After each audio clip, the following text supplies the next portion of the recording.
Bahrain পররাষ্ট্র মন্ত্রণালয়ের under secretary Sheikh Rana বিনতে ইসা আল খলিফার সাথে বাহরাইনে বাংলাদেশের রাষ্ট্রদূত ডক্টর মোহাম্মদ নজরুল ইসলামের বৈঠক হয়েছে।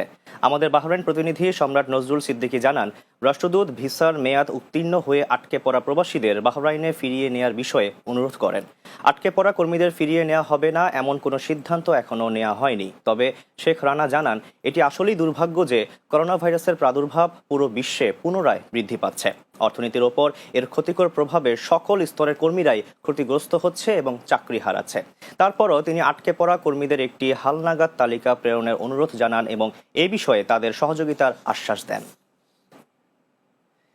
দ্বিতীয়বার করোনায় আক্রান্ত হয়ে সাইফুল ইসলাম নামে এক বাংলাদেশি মারা গেছেন। দক্ষিণ আফ্রিকার জোহানেসবার্গের ব্রেস্টে হাসপাতালে চিকিৎসাধীন অবস্থায় মারা যান সাইফুল। জানা যায়, গত ১.৫ সপ্তাহ আগে